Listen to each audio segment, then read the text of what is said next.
When you hear the word mummy, you might get a chill down your spine. That's because most of us associate this word with those creepy characters we've seen in some scary movies.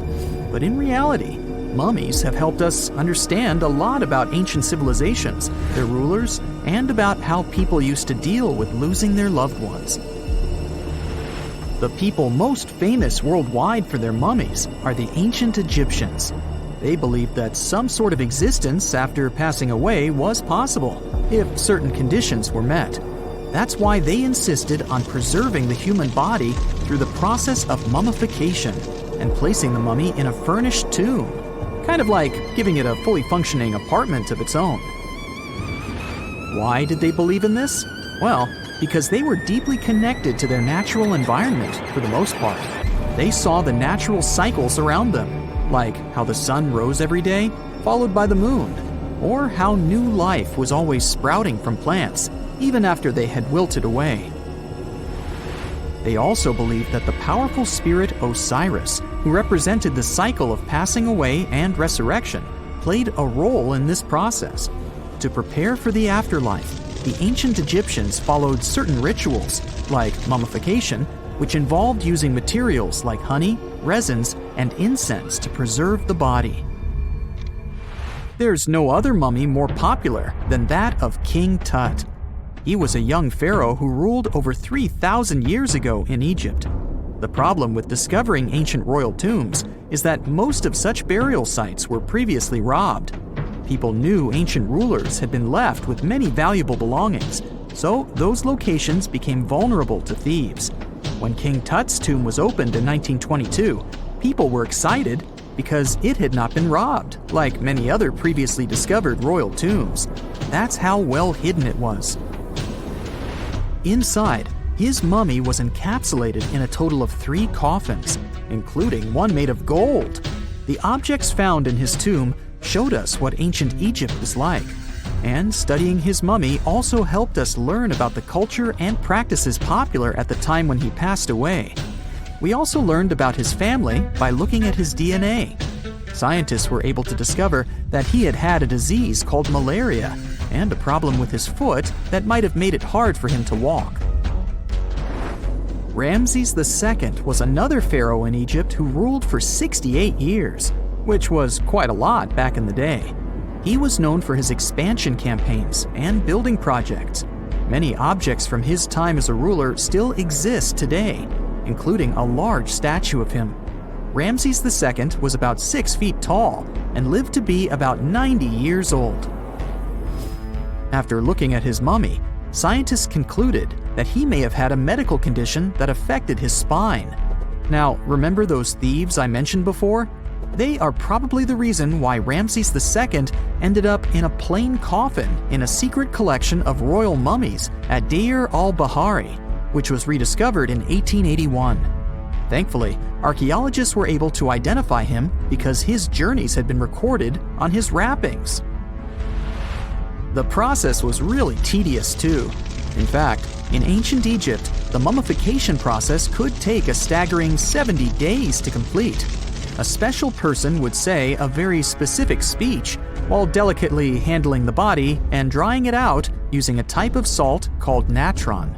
They also used linen and resin to make the body look more lifelike and to wrap it in cloth. The tomb was equally as important for ancient Egyptians. The walls of King Tut's tomb, for example, were adorned with intricate artwork that depicted his journey to the afterlife, from his burial procession to his passage through the underworld. The ancient Egyptians believed that everyone made this journey after passing away, and they filled their tombs with items and paintings to help the person in their spiritual travels. Additionally, the walls of the tomb were decorated with spells from a special book, which contained a collection of poems that the Egyptians believed would help people reach the afterlife. And speaking of how important this journey was, people also placed food in these ancient tombs. In King Tut's tomb, archaeologists discovered 36 jars of vintage beverages and 8 baskets of fruit, which were believed to be left there to help him in his journey to the afterlife. The Egyptians believed that traveling to the afterlife took a really long time, so they left a lot of supplies, such as food and water, to sustain their loved ones. Pharaohs also generally had numerous luxurious garments and beautiful jewelry in their tombs to ensure that they would have a fashionable journey. These items included various types of linen clothing, such as tunics, scarves, gloves, and headdresses, as well as a lot of gold jewelry with precious stones, like bracelets, buckles, pendants, necklaces, rings, and even precious depictions of insects for protection. Some were also deposited with fans made from ivory and ostrich feathers to keep them cool in the afterlife. Some ancient rulers were even placed in their forever apartments along with boats. For example, Pharaoh Khufu built the Great Pyramid at Giza as his tomb, and a large ship was found inside. King Tut, however, was buried with multiple boat paddles, but no actual boat. Instead, he had 3 chariots and numerous walking sticks made of precious materials, perhaps indicating he'd rather travel to the beyond by land, not by water. Amongst the most interesting objects found near ancient mummies are bottles of oils and perfumes. If rulers were supposed to be fashionable, why not smell nice too, right? Also, some of them had some ancient kinds of board games, most of them made out of precious materials like gold or ivory. One of those games was called Senet. It was very popular amongst the ancient Egyptians and very similar to modern-day chess. The ancient Egyptians may have the most famous mummies out there, but they weren't the first to invent the procedure. In fact, it all started in South America with an ancient civilization named the Chinchorro. As far as we know today, these people were the first to mummify their loved ones that had passed away. They did it somewhere around 2,000 years before the Egyptians started their own rituals. Sure, we can tell a lot about ancient rulers by studying these mummies, but until recently, we had no idea what they really looked like during their lifetime. Not so long ago, though, some very special mummy paintings were found by archaeologists studying ancient Egyptian objects. These mummy portraits are highly detailed paintings of individuals that were made while they were still alive.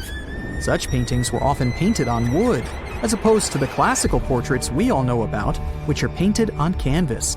They are known for their realism and beauty, and have even been used by researchers to diagnose diseases by comparing them to the corresponding mummies. Some of these portraits also include depictions of jewelry, which was later found on the mummies. The recent discovery of these mummy portraits in Central Egypt is significant, as it marks the first time in over a century that such paintings have been found. Mummies appeared all around the world naturally, too. Mummification can occur without people intervening because of natural conditions, like extremely cold or hot environments, places with a lack of oxygen, or accidental exposure to chemicals that preserve the body. These conditions don't allow bacteria to grow, resulting in the body remaining more or less intact. Famous Otzi was one of these mummies. We know today he was a man who lived around 5,000 years ago in Europe. But upon his discovery in the Alps in 1991, Austrian authorities initially believed that he was a modern mountaineer because of how well preserved the body was. However, after the Iceman was removed from the glacier, it was determined that he was actually from the Copper Age. This coffin seems to defy logic. No visible openings, no way in or out, and yet, inside lies Lady Chenet-aa, a mysterious woman from ancient Egypt, perfectly preserved even after 3,000 years. How did she get there? It was the third intermediate period in Egypt, a time between great dynasties. Pharaohs wore the blue crowns. Priests in Thebes were almost as powerful as kings. Markets were filled with the cries of merchants selling dates, papyrus, and precious perfumes. Lady Chenet-aa was in her late 30s or early 40s, old age by Egyptian standards of that time. Like other Egyptians at the time, she ate meals of bread, lentils, and fish. By that age, her teeth were already badly worn down, yellowish with enamel eroded, because food in ancient Egypt often had grains of sand in it. But she wasn't just a regular woman. When she passed away for unknown reasons, her burial was lavish. locals wrapped her body in expensive linen and adorned with artificial eyes to replace her real ones that would help her see in the afterlife. And that's exactly how we found her 3,000 years later, in a beautifully decorated sarcophagus. It was made of cartonnage, which is kind of like papier-mâché, made by layering linen and papyrus with adhesive. These coffins were wildly strong, lasting for thousands of years, all thanks to Egypt's super dry climate. But most importantly, Egyptians only used it for the elite. So she was someone very important to the locals, though we might never know why. But there was only one huge problem with her mummy. How did they even put her in the coffin? No matter how much researchers looked, there were simply no entry points. The only visible gap was a tiny slit near her feet. But that's not nearly large enough to place her entire body inside. This mystery puzzled them for decades, until they finally learned the truth only recently. They studied those mummies at the Field Museum in Chicago using new technology, CT scans.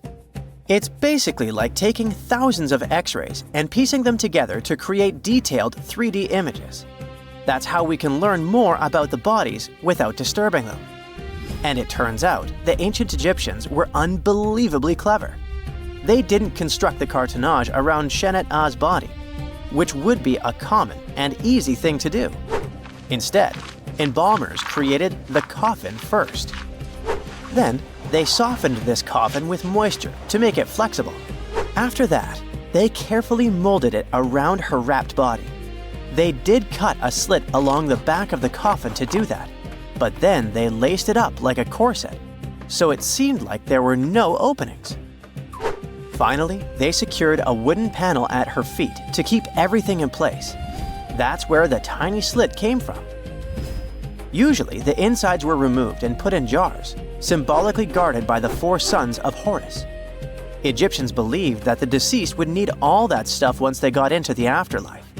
They also thought it would help preserve the body for ages, which, as we can see, worked amazingly well.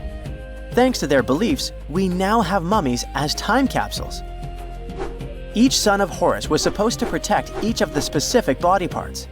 The human-headed Imseti for the liver, the baboon-headed Hapi for the lungs, the jackal-headed Dalmatef for the stomach, and the falcon-headed Kebis Senuv for the intestines.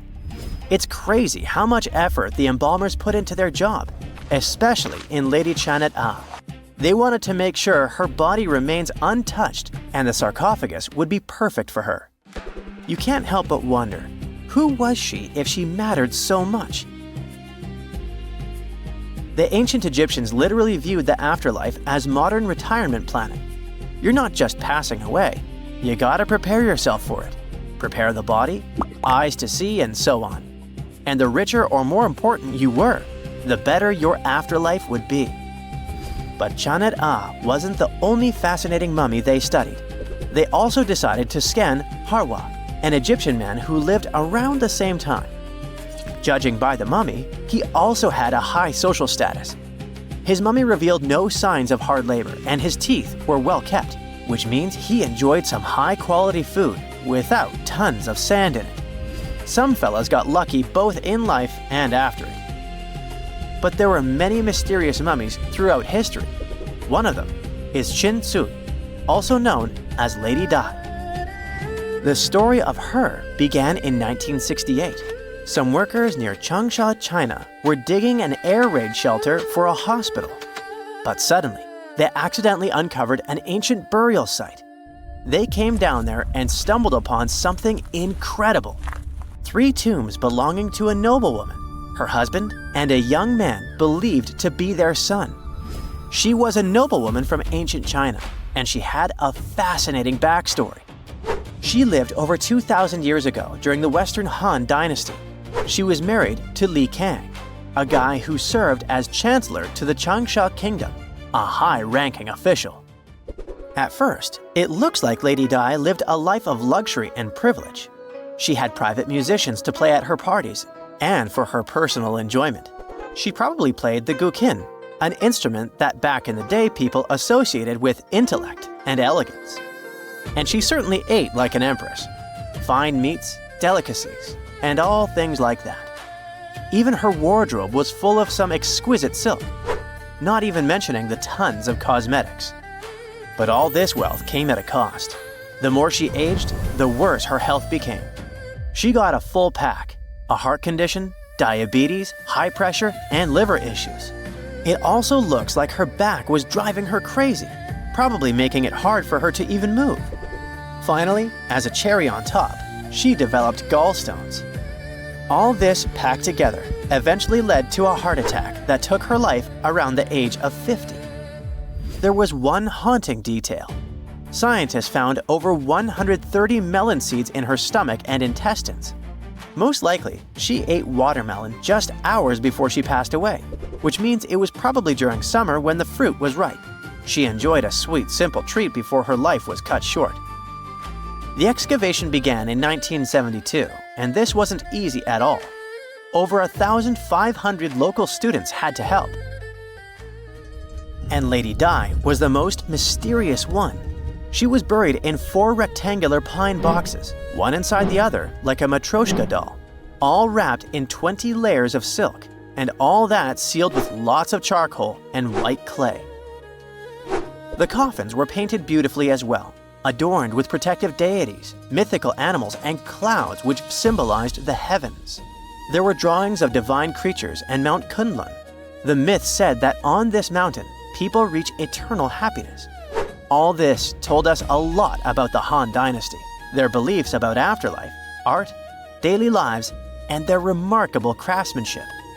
And then researchers finally got to the body. It was astonishing. Soft skin, joints that could still bend, and in general, she was almost intact. She even kept her hair, eyelashes, fingerprints, and even traces of blood. It's like she literally passed away only a few weeks ago. Ancient people used a very clever technique to preserve her. It looks like embalmers put her into some weird, mysterious acidic liquid. This liquid prevented bacteria from growing.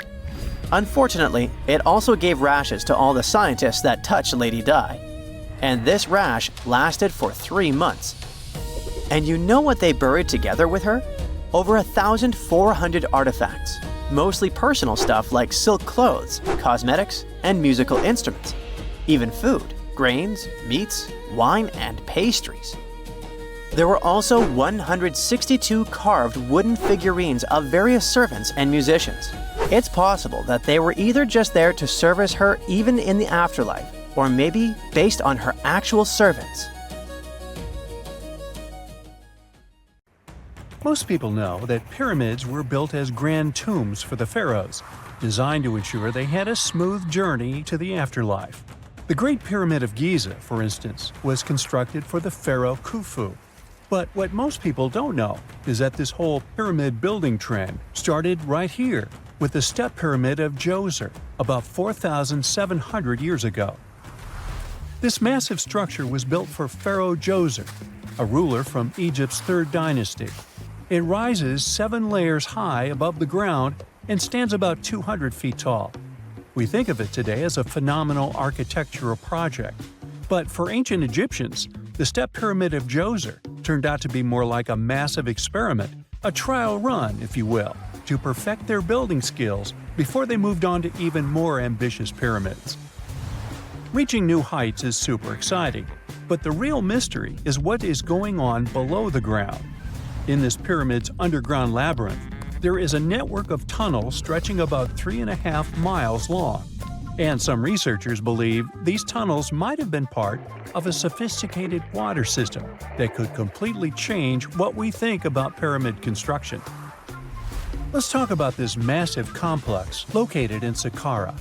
Surrounding the pyramid, there's what's known as a dry moat, a continuous trench that is up to 164 feet wide and almost 2 miles long. It forms a sort of rectangular shape around the pyramid. This trench has an average depth of about 65 feet. Now, if you were to add up all the earth and rock they dug out to create this moat, it would be about 10 times the volume of the step pyramid itself. For the longest time, people just assumed this trench was nothing more than a huge quarry, a place where they dug up stone and clay to build the step pyramid. Makes sense, right?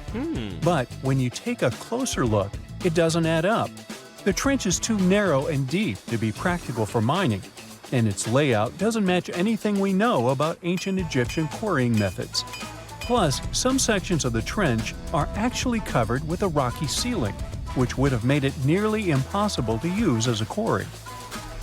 Another theory suggests that the dry moat had some kind of spiritual significance. Maybe it was a sacred place, where souls of nobles gathered to serve the late king in the afterlife. There are even niches in the walls that work as a hint at this spiritual function. But most researchers believe that this purpose likely developed much later, long after the complex was built for Djoser. So what was the moat really designed for? In 2020, a researcher came up with a pretty intriguing idea. It is possible that this trench was actually designed to collect and manage water, especially after heavy rainfalls. Now, that makes sense when you consider the location. The moat sits in an area that could easily have been flooded by runoff water from nearby plains. This could also explain why the trench wasn't used for new graves until much later when the climate became drier and less prone to flooding. The story becomes even more intriguing, as this trench appears to be part of a larger, more complex hydraulic system within the Djoser complex. It is like the trench has several compartments, carefully carved out of the rock and connected by tunnels. These compartments likely served as a part of a water treatment system, where water would flow from one compartment to the next, getting cleaner as it moved along. Now, here is where things start to tie into the pyramid itself.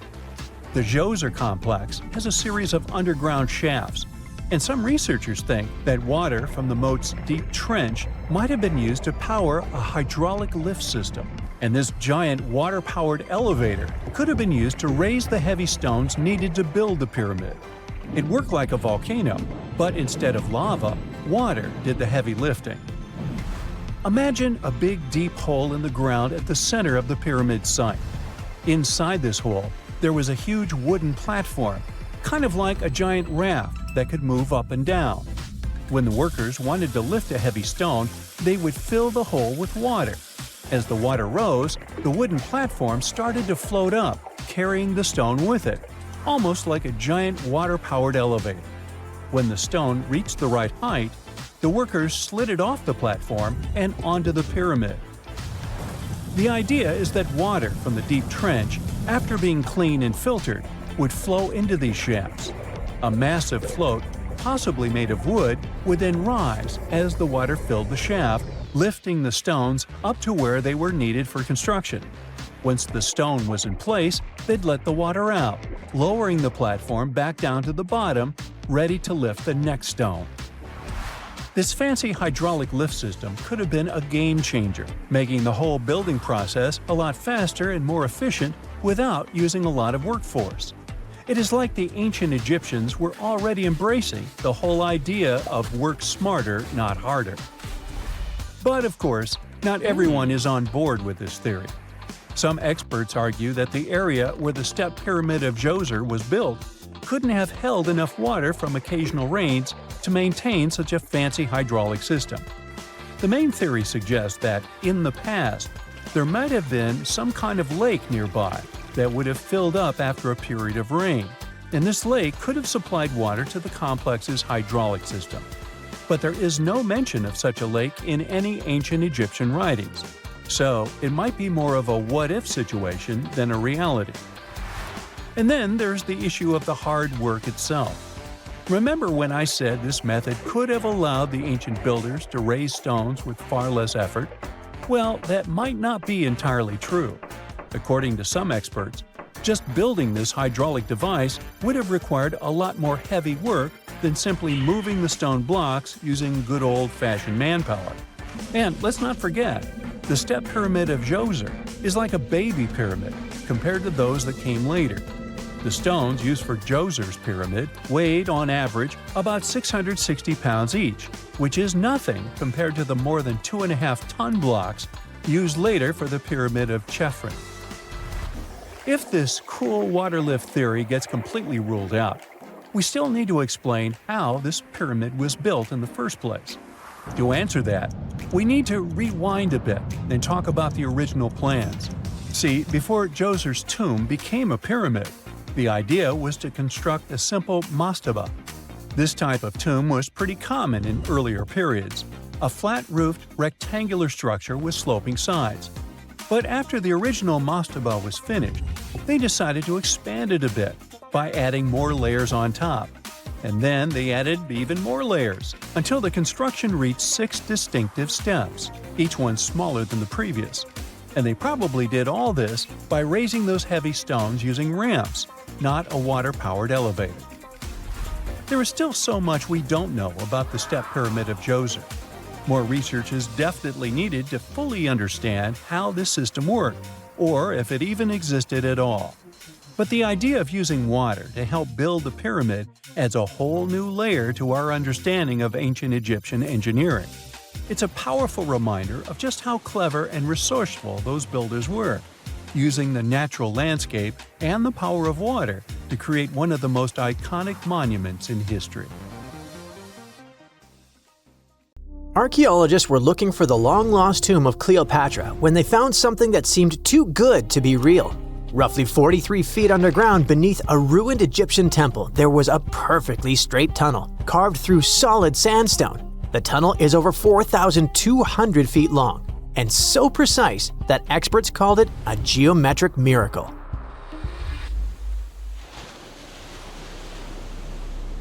The tunnel sits beneath an ancient city west of Alexandria, near Egypt's Mediterranean coast.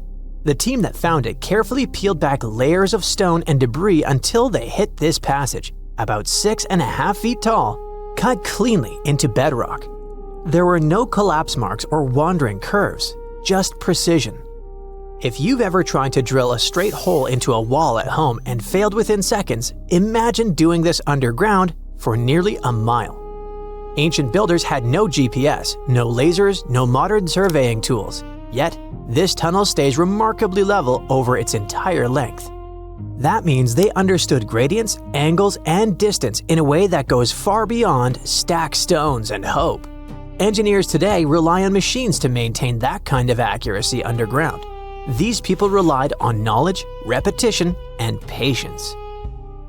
Parts of the tunnel now sit underwater or collapsed, probably after several earthquakes that struck the region centuries ago. Some experts think the tunnel may have once connected the temple to water sources or ritual areas closer to the sea. Archaeologists noticed that the Egyptian tunnel is an exact replica of the Eupalinos tunnel in Greece. It's believed to be one of the most important engineering achievements of antiquity, which only makes the Egyptian tunnel more special. Underground passages in ancient Greece linked temples to sacred springs. Back in ancient times, people moved through space in specific ways, underground and above, to reenact myths and journeys of gods. A tunnel like this could represent a path to the underworld, rebirth, or divine transition. Nobody would invest this much effort in construction just for decoration. Plus, in earlier digs at the site, archaeologists pulled up all kinds of artifacts, including coins with the names and faces of Cleopatra VII and Alexander the Great. They also found figurines, statues of deities, a mummy with a gold tongue, and even an entire cemetery packed with Greco-Roman style mummies. The perfect geometric tunnel isn't an isolated flex. Not far away, underwater archaeologists off the coast of Alexandria uncovered something that sounds like it belongs in a royal travel documentary. A 2,000-year-old pleasure boat that once glided along the Nile. And this wasn't just another fishing vessel or cargo barge. It likely stretched over 115 feet long and 23 feet wide, and had a decorated cabin, plus around 20 rowers, which turned the river into a moving palace. This isn't speculation pulled out of thin air. An ancient Greek geographer named Strabo wrote about these exact boats around the 1st century BCE. He described lavish vessels used by royalty during festivals and ceremonial outings in Alexandria. For years, historians treated that as a poetic exaggeration. Then, this wreck surfaced, and suddenly, Strabo sounded less like a storyteller and more like a witness. Even ancient art backs it up. The Palestrina mosaic from Italy shows richly decorated boats floating down the Nile. They match both the texts and the physical evidence almost perfectly. Inside the wreck, archaeologists found something small but incredibly human. Graffiti scratched into the wood in Greek. Just writing left behind by someone who stood on that deck 2,000 years ago. Researchers haven't fully decoded the text yet, but its existence alone matters. It tells us this wasn't just a floating symbol of power. People lived on it. It was sort of like a modern luxurious yacht, and the Nile was like a highway. All types of vessels with passengers were moving back and forth, visiting friends, carrying their goods for trade, doing business, and, of course, going on pleasure cruises. The location of the pleasure boat makes the story even better. The boat sat near the temple of Isis on Antirodos, an island that once hosted royal and religious buildings before earthquakes and rising seas erased it from the surface. That temple collapsed around 50 CE, and researchers believe the boat may have sunk during the same disaster. Another recent find that has to do with life on the Nile is the lower part of the massive worship complex about 10 miles southwest of Cairo. It connects directly to an upper temple dedicated to Ra, the Egyptian deity of the sun. The newly excavated part is a 4,500-year-old valley temple. The upper temple sits on higher ground, and archaeologists excavated it years ago. The valley temple is closer to the Nile, and it's connected to the upper part by a causeway. A German Egyptologist actually started excavating part of the temple back in 1901, but the groundwater sat much higher then, and he had to stop. Now, the groundwater level is lower, and a modern team has managed to excavate about half of the Valley Temple since 2024. Once they got in, archaeologists uncovered the remains of a columned entrance portico. Then they found blocks carved with a calendar of religious events, almost like an ancient public schedule. The text includes feasts for Sokar, a falcon-headed deity linked to Memphis, which was a major capital during the Old Kingdom, plus the Festival of Min, a fertility deity, and even the Procession of Ra. The calendar blocks all showed up around the entrance portico area, which most definitely means that the outside facade of the temple displayed this long feast calendar publicly. That's why archaeologists think this might be one of the earliest examples of a true public calendar ever found. A literal event list for an entire community, built into the architecture. On top of that, the team found dozens of decorated blocks covered in inscriptions that named a pharaoh who ruled around 2420 to 2389 BCE and had the temple built. This temple shows how people moved through ancient Egypt. Because the upper temple handled the main worship, but the valley temple made the whole place accessible. It acted like the landing area for boats coming in, either directly from the Nile or more likely from one of its side channels. So instead of hiking across desert terrain, visitors could arrive by water, step onto the temple's landing stage, enter through the Valley Temple, then head up the causeway ramp toward the upper temple on the hill. After about a century of use, researchers found that the Valley Temple had been repurposed into a residential area. And the best part is, what they found from that era: 2 wooden pieces used for playing Senet, an ancient board game. Senet shows up at other Egyptian sites too, including King Tutankhamun's tomb, but nobody fully agrees on the rules today. Some discoveries in Egypt create new mysteries instead of solving the old ones. Earlier in 2025, archaeologists announced the discovery of the first pharaoh's burial found in or near the Valley of Kings since King Tut's tomb in 1922. The newly found tomb of Thutmose II flooded almost immediately after burial. Ancient officials rushed in, removed the mummy and most of the grave goods, and hid them somewhere else. The weirdest part is that an alabaster ointment jar inside the tomb links the burial directly to Hatshepsut, Thutmose II's wife and half-sister. The inscription basically says she made this monument for him, which proves she arranged his burial. But it still doesn't explain why she placed him here and later chose the Valley of the Kings for herself. Now, archaeologists are studying a huge mound of rubble near the tomb, about 75 feet tall, and suspect it was built to hide something important. If a second tomb sits underneath, it could be complete and undisturbed. So, The deeper the archaeologists dig, the more ancient Egypt stops feeling like a gone civilization and starts feeling like a paused one. Looks like it didn't just survive time, it outsmarted it. And we're only just beginning to catch up. Hey, I bet you didn't know that trees used to grow in the middle of Egypt's barren, sun-roasted Sinai desert. It's true. If you can't picture it, I don't blame you. But archaeologists have recently stumbled upon a tree-lined boulevard. Yep, an actual green avenue leading to a massive ancient fortress. No, this isn't some mirage or an overactive imagination, although I do have one. But it's turning our ideas of ancient Egyptian desert life upside down. Let's rewind a bit. The site in question is called Tel Abu Saifi, located in the northern part of the Sinai Peninsula. For a long time, it was known as a dusty archaeological footnote, the home of ruins from the Ptolemaic and Roman periods. You know, the era after Alexander the Great swaggered through Egypt and the Roman Empire called dibs.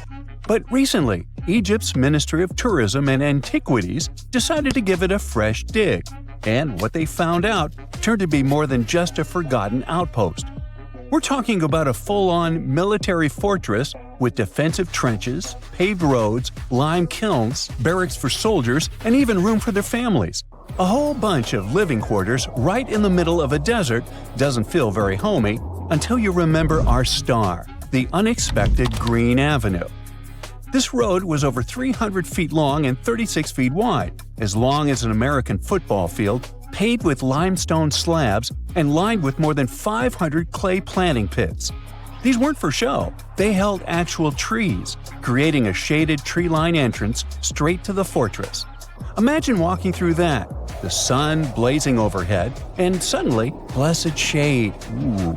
Now, that's not just a grand entrance, that's an ancient red carpet, or maybe a green one. But this wasn't about curb appeal. The existence of hundreds of trees in a desert landscape over 2,000 years ago tells us something big. You see, the Ptolemaic Egyptians weren't simply good at building monuments, they were also masters of water management. In a place where rainfall is rarer than a selfie with a pharaoh, they somehow found a way to grow rows of trees. Now, let that sink in.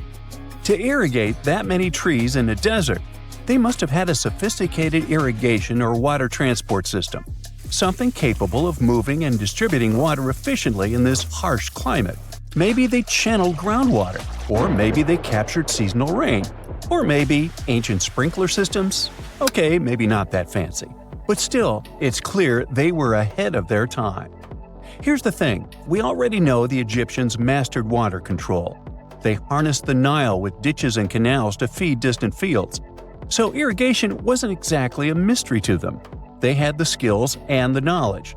And sure, scientists still debate what the Sinai climate was like 2,000 years ago. But many believe it may have once been greener. After all, take one look at those dramatic mountains and rocky landscapes, shaped and sculpted as if by brute force of ancient rivers. And it's hard not to think that water once played a bigger role out there. Plus, archaeologists have found tons of evidence showing that Ptolemaic Egyptians cultivated fruits, vines, and trees on a large scale. In other words, growing a forest in a desert might feel wild to us, but to them, it was just another Tuesday. And now, this Green Avenue is making archaeologists wonder, what if similar irrigation systems were used elsewhere, say for transporting the enormous stones used to build the pyramids? There's already a theory that ancient rivers or human-made canals helped move those stones. And the Tel Abu Saifi discovery? Well, it might just be the missing puzzle piece. This isn't just a dream. Back then, rivers were like highways, power grids, and cargo trains of the ancient world, all rolled into one. Egyptians used them for everything – irrigating crops, trading goods, powering industry, and even mobilizing for war. If you were doing something important, odds are it involved a river. But wait, it gets even better. Excavations revealed deep defensive trenches, like ancient moats, dug more than 6 feet deep around the fortress. Those weren't just muddy ditches. They were part of an elaborate defense system designed to be filled or bridged to control access. Think of it as ancient Egypt's version of a retractable security gate, minus the hydraulics. And while the trenches were keeping intruders out, life inside the fortress was bustling. Remember how we said archaeologists had found military housing units? It turns out soldiers might have lived there with their families. So this wasn't just a barracks, it was a thriving community, with meals, routines, kids playing, and probably a whole lot of ancient gossip flying around the dinner table. In addition to all the military stuff, researchers found 4 massive lime kilns used to produce quicklime, an essential ingredient for making construction mortar. These kilns are a big deal because they suggest that during the later Roman period, Tel Abu Saifi turned into an industrial hub. It was like the Home Depot of ancient Egypt, churning out materials to build and repair buildings. But here's where the plot thickens. Underneath all of this, beneath the roads, the trenches, the kilns, archaeologists found the corners of an even older structure, a mystery building. Could it be the remains of a third, much older fortress? Or an ancient cemetery or lost city? Nobody knows yet, but one thing's clear, this story isn't over. Honestly, this might be the coolest archaeological cliffhanger of the decade. So, what does this all mean? Well, for starters, it challenges everything we assumed about desert life in ancient Egypt. For the longest time, deserts were thought of as natural barriers, dry, deadly, and empty. But this find suggests that the desert might have once been green and full of life, not because the climate was dramatically different, but because the Egyptians were incredibly good at bending the environment to their will. They didn't just survive in the desert, they transformed it. It also adds fuel to the fire in the age-old debate about ancient Egyptian tech. If they could build a fortress with tree-lined roads, moats, irrigation, and industry in the middle of the Sinai, is it really such a stretch to imagine they could engineer water channels to move pyramid stones? Forget the Ancient Aliens TV show. Sure, it's entertaining, I'll give you that, but it makes us forget something crucial. Those people were brilliant. A lot of what we call modern technology is recycled ancient ingenuity. And who knows how much knowledge we've lost over time. Meanwhile, the dig continues. Scientists are now mapping the entire Tel Abu Saifi site, trying to piece together how all the structures connect. Some want to analyze soil samples to find traces of old tree roots and maybe even figure out what kinds of trees once grew there. Imagine if they were date palms. We might be looking at the world's oldest snack lane. You already know that the implications of the discoveries don't stop with history books, right? This kind of discovery has modern relevance too. Our world is going through a lot of change, with crazy weather and huge heat waves. So maybe we should be asking, what can we learn from ancient civilizations that once made the desert bloom?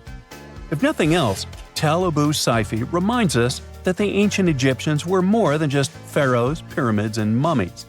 They were visionary planners, eco-architects, and straight-up problem solvers. They didn't wait for nature to hand them what they needed, they engineered it. And thanks to discoveries like this, we're getting a clearer picture of just how advanced and, frankly, how cool ancient Egyptian civilization really was. So next time someone tells you deserts are just empty wastelands, you can hit them with this fun fact.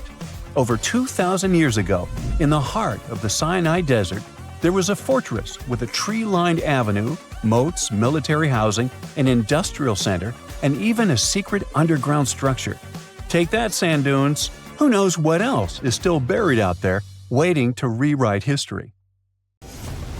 For over 3,000 years, no one knew this place even existed. And then, out of nowhere, archaeologists digging near Alexandria uncovered something absolutely shocking: a forgotten Egyptian city. This place is buried under Greek ruins, hiding secrets that could rewrite the history of pharaohs and their armies.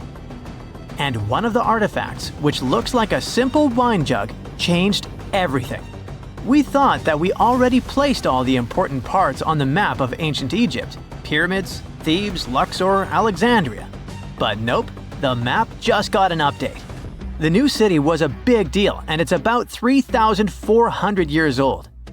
It's just been discovered at the site called Kom el Nugus. This place is located west of Alexandria and tucked between the Mediterranean and a saltwater lake called Lake Mariut. This discovery raised a few eyebrows. Scientists thought that this place used to be empty and that it was only settled by the Greeks in about 332 BCE. But it turns out that people lived in Com el Nugus way before that. When archaeologists were digging through Greek ruins, they started noticing something unexpected. Mud brick walls. Yep, you know, the pyramid type. That's the kind Egyptians built during the New Kingdom. These mud bricks were made from mud, clay, sand, and straw. These ingredients were mixed with water and dried in the sun, not baked. Egyptians used them for thousands of years to build houses, temples, palaces, and yes, the pyramids. Of course, other civilizations did use mud brick too, but Egyptian mud brick is kinda quirky. They used straw that grew in their regions, layout styles, and mortar.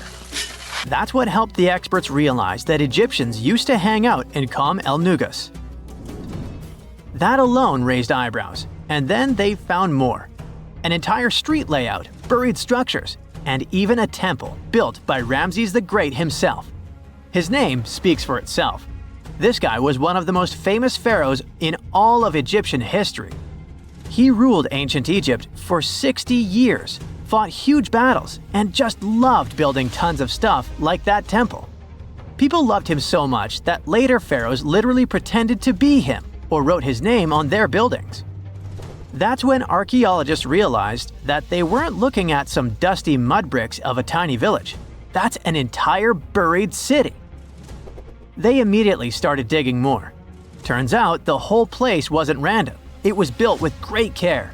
The streets had drains to stop rainwater from damaging the soft mud brick walls. There were also small tomb chapels with writings about soldiers.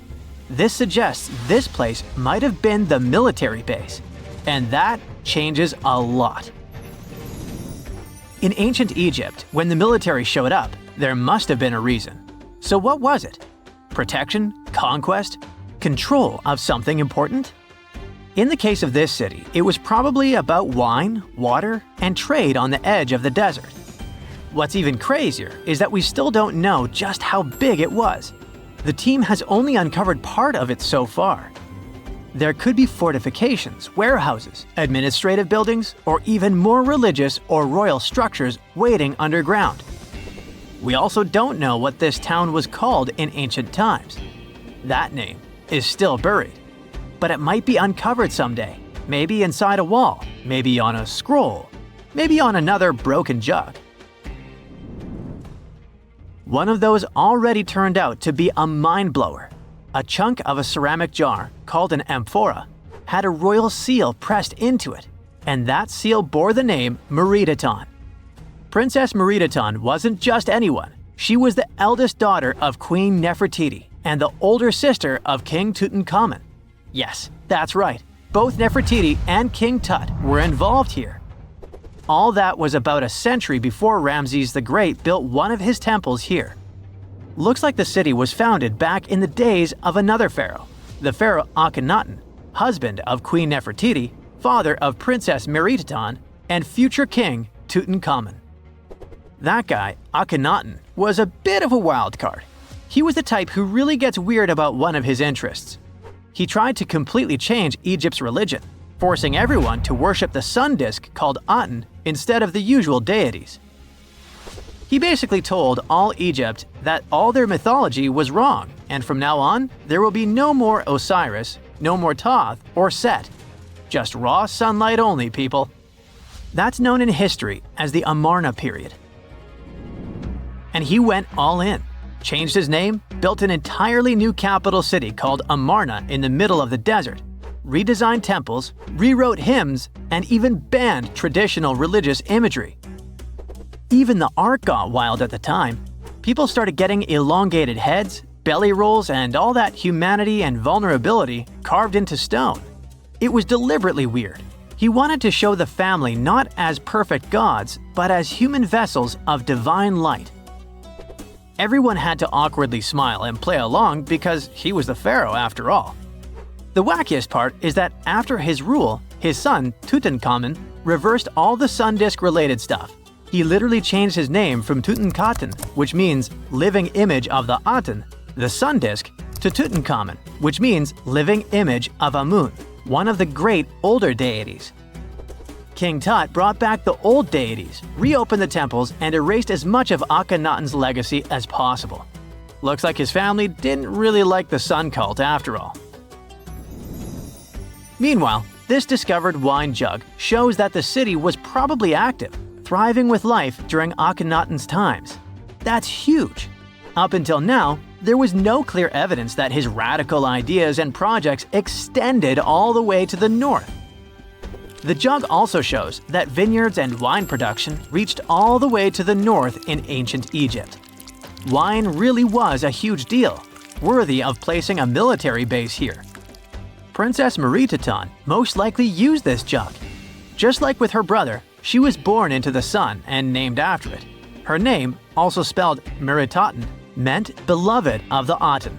As the eldest daughter of Pharaoh and his queen, born right into the middle of radical religious changes, she was raised to perform the future queen's duties. From her earliest years, she walked in temples alongside her mother Nefertiti, shaking the sistrum in solemn rituals. She was there when Akhenaten established his capital city, Amarna. He clearly loved his family. Merit-aa's face was etched into its stone walls more than anyone else. In every temple, in every sacred scene, her figure appears, revered. Things get foggy in history after her father passed away. The throne wobbled. King Tut was very young, only 9 years old when he had to take new duties. Merit-aa seemed to have been a brief step between her father and her younger brother. She married someone called Smenkhkare. History isn't even sure who that mysterious man was. Could have been a puppet, a phantom king in a crumbling dynasty. May have even been her brother. Whatever the truth was, these two took power and ruled together for a while. Merit-aa got the title of the Great Royal Wife, a title of immense power. But Smenkhkare was a very short-lived ruler. He passed away just in about a year. There are some speculations among historians that Merit-aa was the actual ruler, the informal female pharaoh, because her brother was too young. Some theories say that she raised Tutankhamun and became a sort of queen regent, mentoring the child who would be used to restore the old order. But all this is unconfirmed. It's very hard for historians to find information about that time because the Amarna period was later condemned. The successors wanted to wipe away Akhenaten's heresy and everything attached to it. This included Merit-aa. So even if she ruled, even if she mothered Tut, they tried to bury her in the sands of history. In any case, perhaps this new uncovered city will tell us more about the mysteries of the Amarna period, one of the most chaotic periods of ancient Egypt. Let's face it, most ancient tombs have been looted at least once. No matter how scary the rumors could have been, most mummies were open to. But one. This is the Bashiri mummy, and it puzzles everyone so much that nobody dares to see what's inside. Meet Howard, but you must know him already if you're into Egyptian history. He's primarily famous for discovering King Tut's tomb back in 1922. But few people know that before this revolutionary discovery, he had probably found another mummy. It happened in 1919, and it goes by several names, either the Bashiri mummy or the Mummy of Pacheri, or the Untouchable one. Some reports say that Howard stumbled upon the Bashiri mummy in Luxor's Valley of the Kings, just where he would later find Tut's tomb. Despite this find, not much is known about this particular mummy. The reason why it's still unharmed in any way is not because of some superstitions, but because nobody is sure that they can undo what they do if something goes wrong. The mummy is so intricately wrapped that researchers never unfurled it for fear of irreversible damage. The golden rule of anyone who worked with antiquities: if you're not sure you can't make it better or preserve it unchanged, do not touch it. History knows many examples of ancient relics ruined beyond repair, say Ecce Homo, or smiling statue restoration. The delicate fabric that covers the mummy's face has this cool design that kind of looks like a pyramid. The researchers are not 100% sure, but this might be the only one of its kind with that embalming style. But without knowing the ancient technique, it's next to impossible not to ruin the mummy while unwrapping and wrapping it back. Back in the day, people, both experts and looters, would unwrap mummies for all sorts of reasons, mostly to study them. Luckily, these days, we have advanced tech that lets us check out what's inside a sarcophagus without having to unwrap anything. After taking a closer look at the Bashiri mummy, researchers figured out that it belonged to a man who was around 5.5 feet tall and lived during the Ptolemaic era, which makes this mummy roughly 2,300 years old. The Egypt Museum shared that the X-ray scan also uncovered an inscription of the guy's name, but it's a bit tricky to tell if it says Pacheri or Nenu, adding to the intrigue. The museum also pointed out that the fancy casing the mummy is in features all sorts of decorated scenes. You can see the mummy lying on a bed, flanked by deities Isis and Nephthys, along with the 4 sons of Horus. Plus, there are 2 images of the funerary god Anubis at the feet of the casing. By the way, Bashiri mummy is not the only one that has remained untouched. This is Issa Temkebde, and Gaston Maspero, a French archaeologist, made the decision to leave her mummy untouched, wanting to keep her resting peacefully since she was in such amazing shape. He did mention, though, that her tomb had been raided long ago. Thanks to some X-ray work, we learned more about the mummy. The scans revealed a few artifacts still wrapped up with the wife of a high priest, including amulets around her neck, right arm, and forehead. The X-rays also showed she had some dental issues and arthritis in her knees. While she passed away as an older woman, it's tough to pinpoint her exact age. However, various sources from her son's reign indicate that she was held in high regard in the kingdom. Isitemkebd served as the sister wife of Penejam II. You got me right, they were related by blood and were siblings, but back then it was pretty common to get married this way to preserve the purity of the bloodline. Say that to Habsburg, duh. Their chase for purity only led to inbreeding and the notorious Habsburg's jaw. Right, I guess we should not judge ancient Egyptian rules and morals, but what we can say for sure is that both Bashiri and Isitemkebd were incredibly lucky to stay untouched. The odds were not in King Tut's favor, though. The researchers' work hit him hard. The tomb itself was discovered in 1922, but it wasn't until 1925 that the nested coffins were opened during an excavation. The outer coffin, held together with silver pins, opened up to show another coffin shaped like a mummy, decorated with colorful glass and flower garlands. There were worries about the king's mummy because it had been exposed to moisture. The middle coffin was pretty heavy and didn't have any handles, so they had to be super careful taking it out. Inside the innermost coffin, which was solid gold and wrapped in a red cloth, they found the royal mummy, and this all went down on October 28, 1925.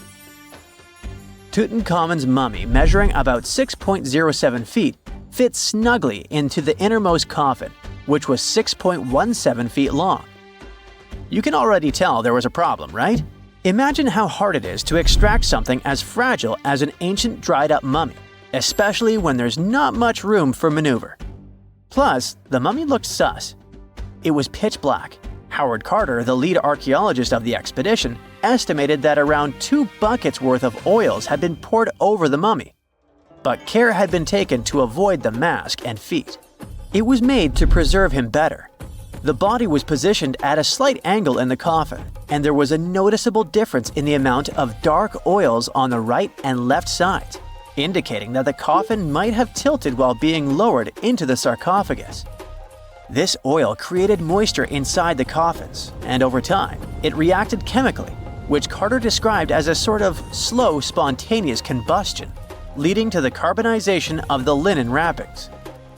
Unfortunately, the combination of heat and moisture took a toll on the mummy's trappings as well.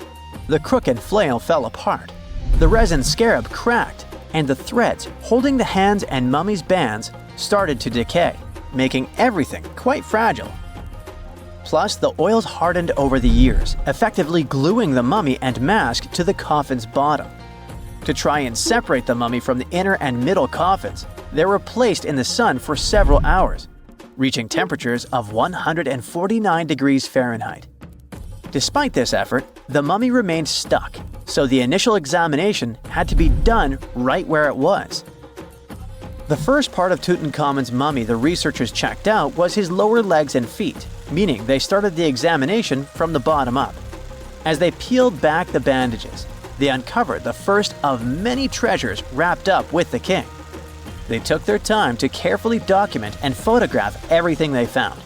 The inner layers of bandages were in pretty bad shape, mostly turning to dust, making it tough to figure out how everything was originally wrapped. Still, the overall methods matched what was seen in other nobles' mummies from that time. Lots of folded linen pads were used to shape the torso and thighs. The outer and inner bandages were made from fine linen, while the middle layers were coarser. They had some intricate bandaging around the shoulders and chest with a similar style around the groin. Each limb, along with fingers and toes, which were fitted with gold caps, was wrapped separately. Tutankhamun even wore gold foil sandals on his feet.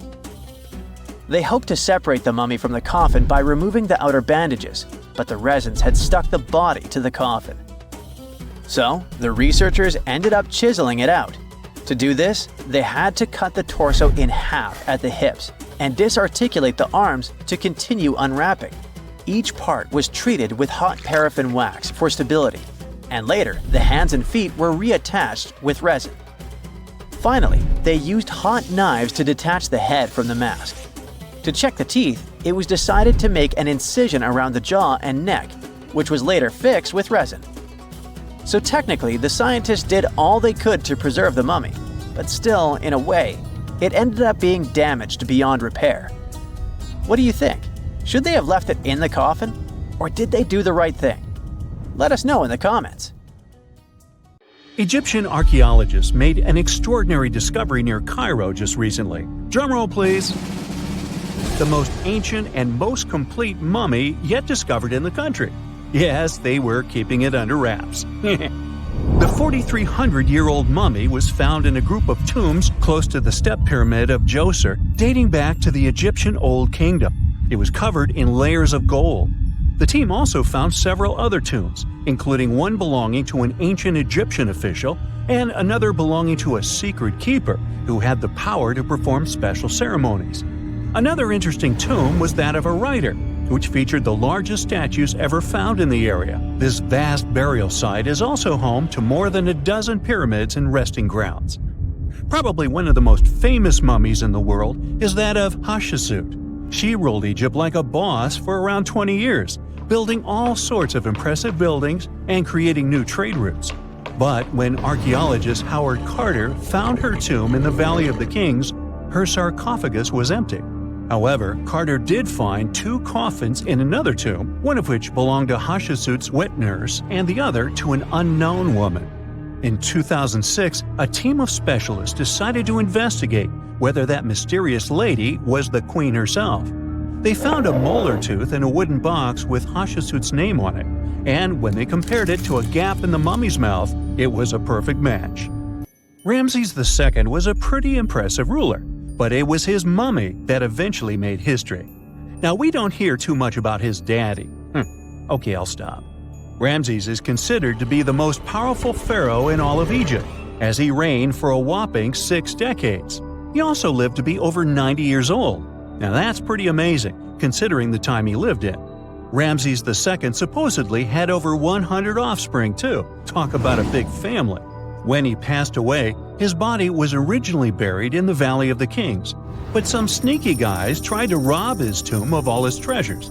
Officials back in the day weren't having any of that though, so they moved his body to a secret location to keep it safe.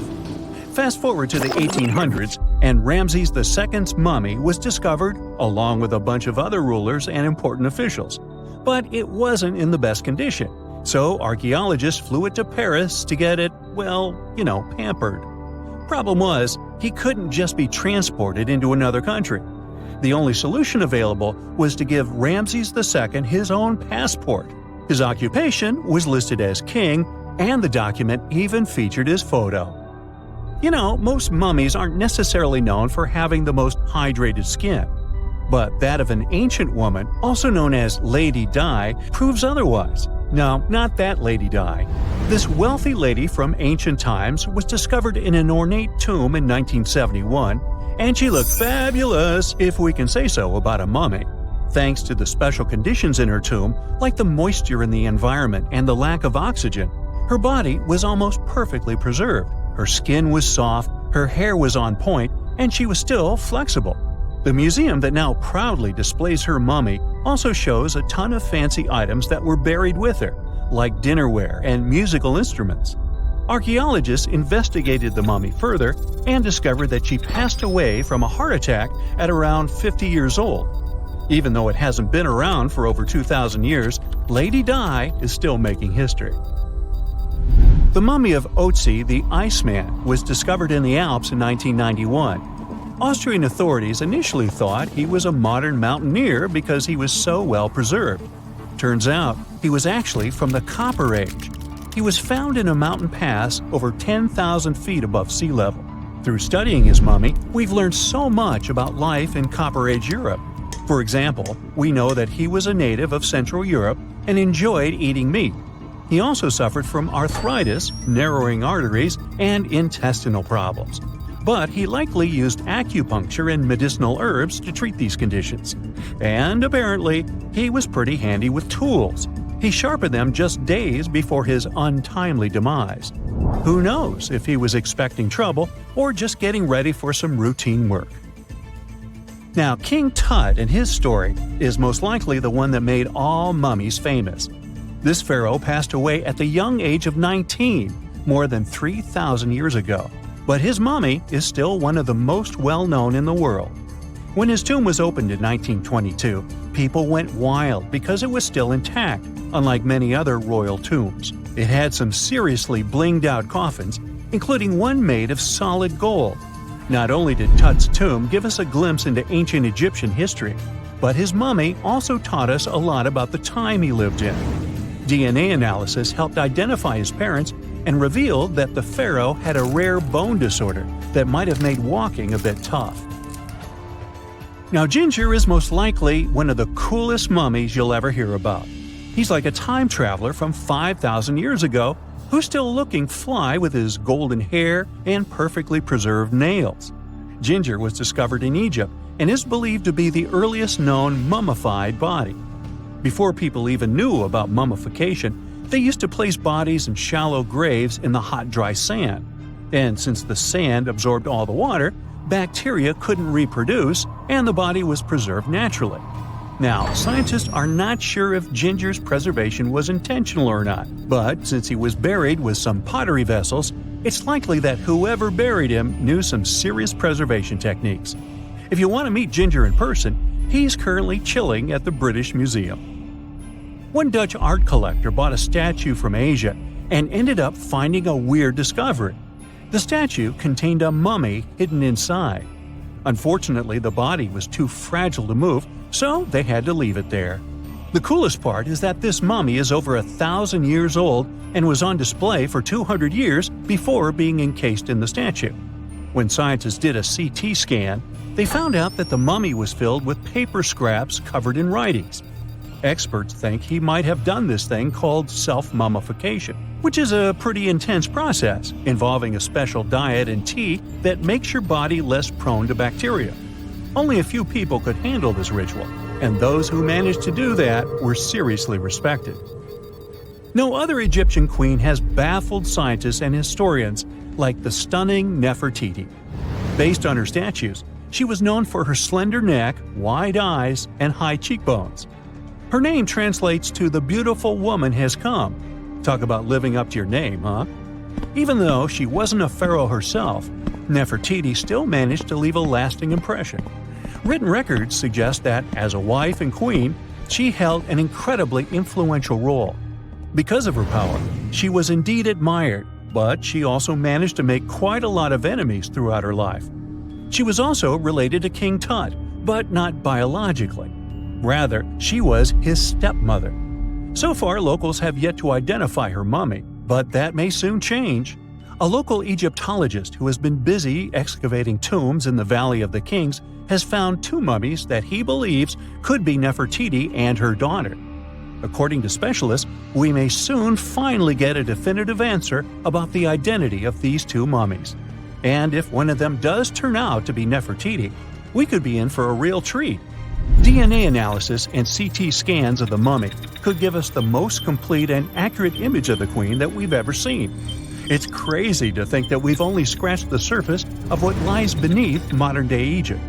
Nefertiti ruled during a time of great power and prosperity in Egypt, but unfortunately passed away in a period of social turmoil, leading to her gravesite being lost. Now, where's my mummy? Not many civilizations are as mysterious as ancient Egypt, a powerful empire that lasted over 3,000 years. It gave us pyramids that still stand and myths that still inspire. It's one of the most explored places on Earth, yet somehow, we still find exciting stuff. In Abidos, archaeologists just uncovered a 3,600-year-old royal tomb. It's huge! It has golden hieroglyphs of deities covering the entrance, but the pharaoh's name? It's not there. It's missing. Who was this ruler, and what new chapter could this open in Egypt's story? If there's one place in Egypt where the line between life and demise feels thinner, it's Abidos. To the ancient Egyptians, this was sacred ground. They believed it was the burial place of Osiris, the god who literally passed away, had his remains separated, and came back to life to rule the underworld. Because of that, Abidos became Egypt's spiritual gathering place. Pharaohs built amazing temples here, like the Temple of Seti, famous for its King's List, a wall that has the names of 76 pharaohs carved in it. Pilgrims came from across Egypt, leaving offerings and participating in Osiris festivals, where his demise and rebirth were ritually reenacted. It wasn't just symbolic worship, it was Egypt's version of Comic-Con. But instead of cosplaying superheroes, people reenacted gods coming back to life. Obviously, pharaohs competed to be buried as close to Osiris as possible. Abidos became part cemetery, part holy city, part afterlife insurance policy. Fast forward thousands of years, and we still uncover remarkable stuff around Abidos. That's the case with the recently discovered tomb. In early 2025, a joint team of researchers from the US and Egypt decided to dig beneath a rocky rise ominously called Anubis Mountain. You remember Anubis, the jackal-headed deity who guarded cemeteries. The uncovered royal burial was hidden 23 feet below the surface. Sadly, even though it eluded archaeologists for so long, robbers had already taken away with treasures ages ago. They could definitely tell this was a tomb of someone super important. Similar to how you can walk around a mansion with no furniture but still deduce that someone rich must have lived there. The chamber had mud brick vaults rising over 16 feet. That's taller than a female giraffe standing upright. For something built 36 centuries ago, it still felt enormous. However, when you remember that Egyptians were masters of architecture, nothing seems surprising. So no treasures, no golden mask, and sadly, no name. The cartouche that should have spelled the king's identity was unreadable. Egyptian tombs usually bragged about who was inside. In ancient Egypt, a cartouche was basically a big oval name tag for kings wrapped in hieroglyphs. Think of them as VIP passes that worked in both this life and the next. Without it, your soul couldn't check into the afterlife hotel. That's because to the Egyptians, your name, your Ren, wasn't just so your teacher could distinguish you from kids with the same haircut. It was a core part of who you were. As long as your Ren survived, so did you. To have your name forgotten was considered a fate worse than passing away. A soul cannot journey without a name. That's why you'd see cartouches all over the place, on temples, obelisks, jewelry, statues, and tomb walls. It wasn't there just for the marketing. It kept the pharaoh's presence front and center everywhere you looked. Imagine building a massive tomb only for 3,600 years later to walk in and go, who is this guy again? Not cool at all. That's why it's fair to imagine our nameless pharaoh haunting the robbers for all eternity. So yeah, cartouche was considered very significant. One of the most famous and mind-blowing examples comes from the tomb of Thutmose III. His burial chamber and sarcophagus were literally shaped like a cartouche. In other words, the entire room was a living architectural symbol of his name. Thankfully, in the recently discovered tomb, not everything was erased. Painted in golden hues at the entrance were two familiar guardians, deities Isis and Nephthys. Isis was the magician who stitched Osiris back together and breathed life into him. Nephthys, her sister, was the eternal mourner and protector of the mummy. Together, they promised that whoever rested here would not face the afterlife alone, and it's one additional proof of the importance of the mysterious pharaoh. So, who could this be? To answer that, we need to go down history lane. This tomb dates back to Egypt's messy chapter called the Second Intermediate Period. Instead of one ruler in charge, the country had many rival kingdoms, each with its own little power base, like a real-life Egyptian version of Game of Thrones. And right in the middle of that chaos was Abidos. For a while, it was home to its own line of kings, the so-called Abidos dynasty. Those weren't the pyramid builders everyone knows, and that's why they're so mysterious. They left behind almost nothing. No great monuments, no sprawling cities, just fragments of names on broken blocks. For centuries, many scholars even doubted they existed at all. That sorta changed in 2014, when archaeologists uncovered the tomb of Chenet-aa, one of those shadowy kings.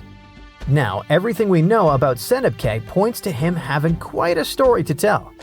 His bones revealed 18 deep wounds, the kind you get in battle. He had blows to his skull, back, and hands, and likely lost his life fighting, making him one of the few pharaohs we know who sadly fell in combat. His tomb was modest, with reused artifacts from earlier kings, but it delivered one priceless thing: proof.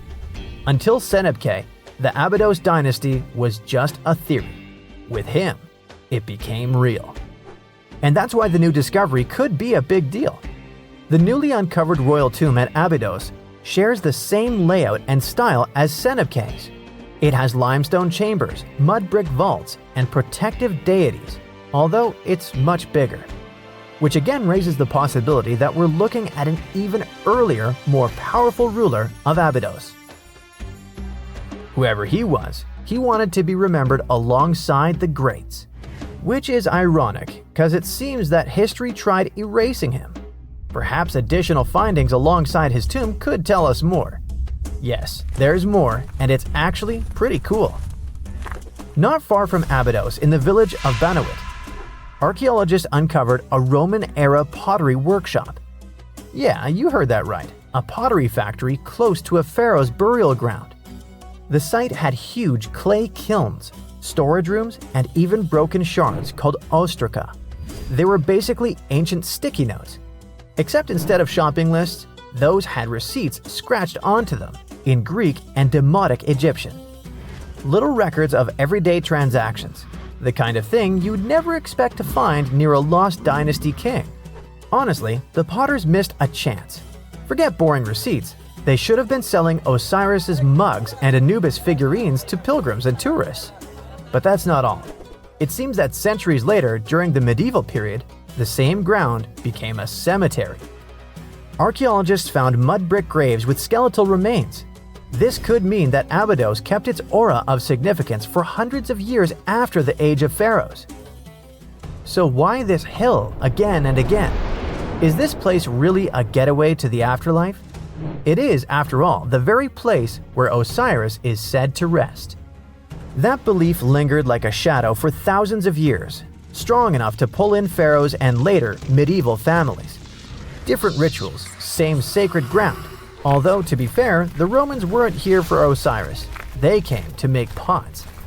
The story of Abidos is not over. The excavations will continue, and who knows what else could be discovered in the future. Today, archaeologists are armed with tools that are basically X-ray glasses for the desert.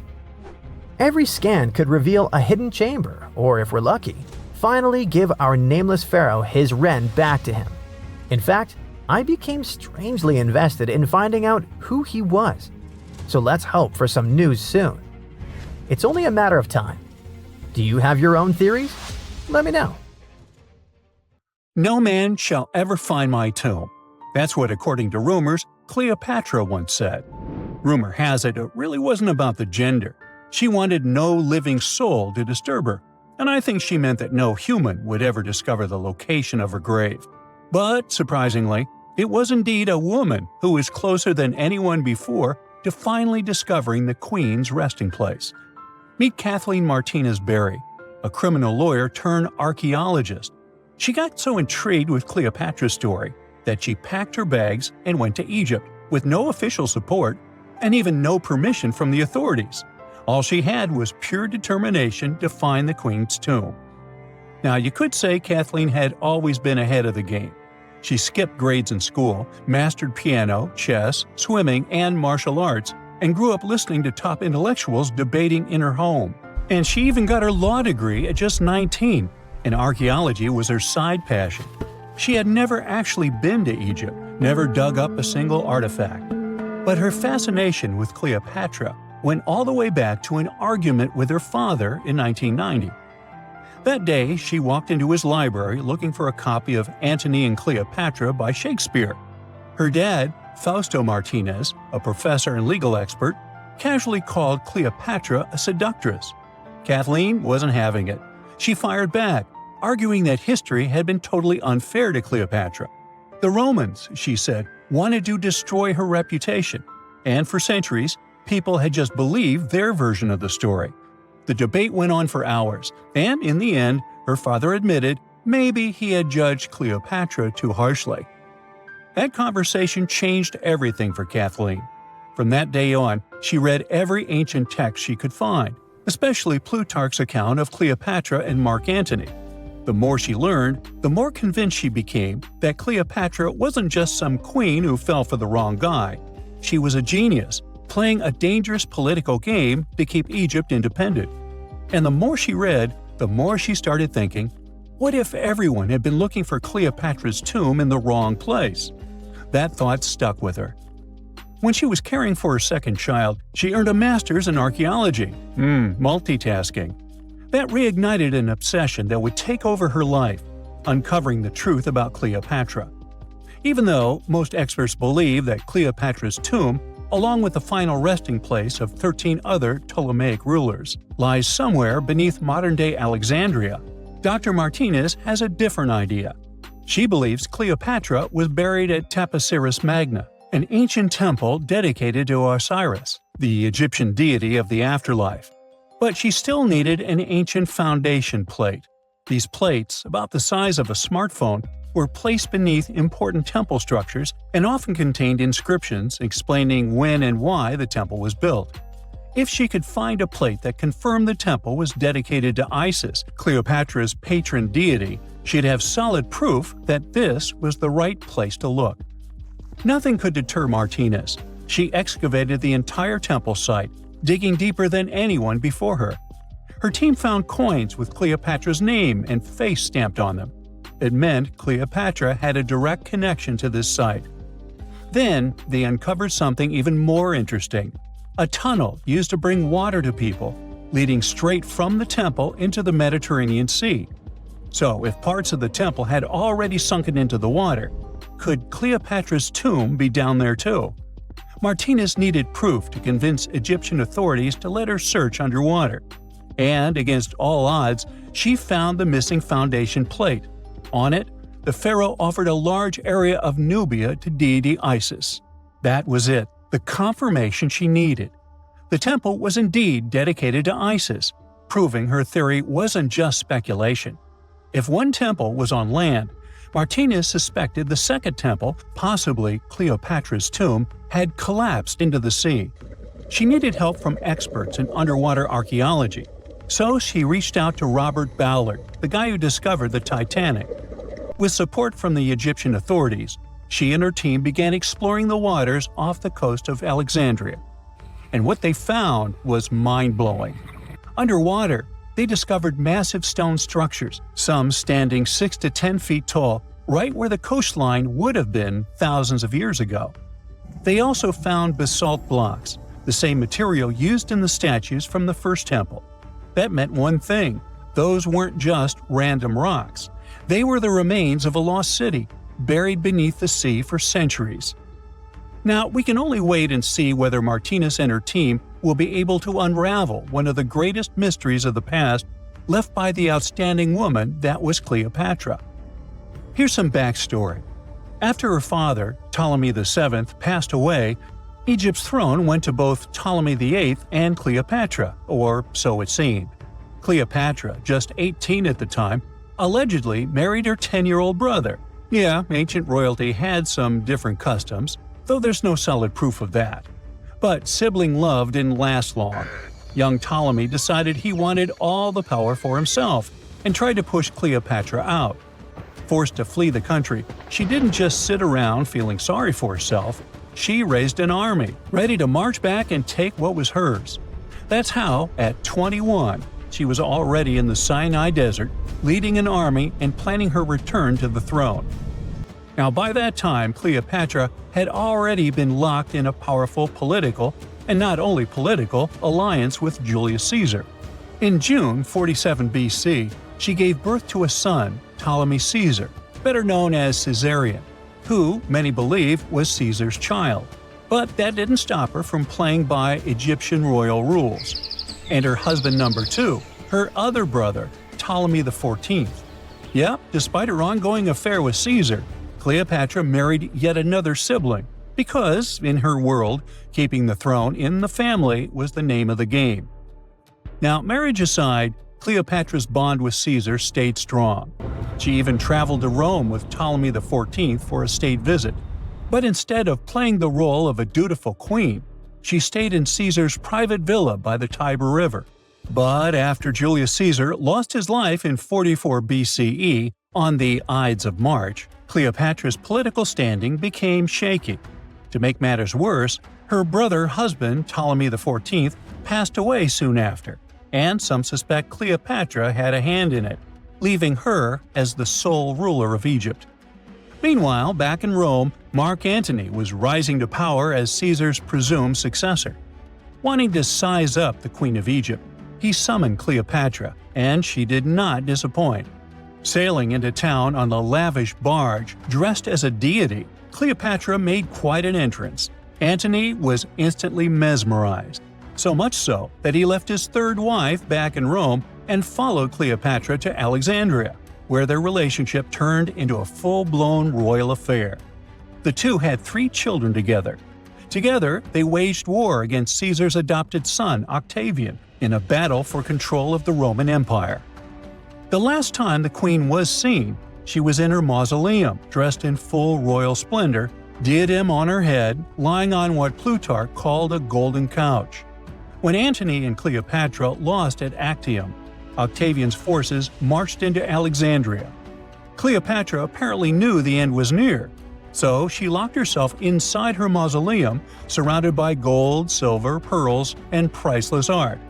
Those were the treasures she threatened to burn rather than let the Romans take them. Antony, meanwhile, wasn't going to let the Romans capture him alive. He wounded himself with his own sword, but before he passed away, he was carried to Cleopatra's side. She held him as he took his last breath in her arms.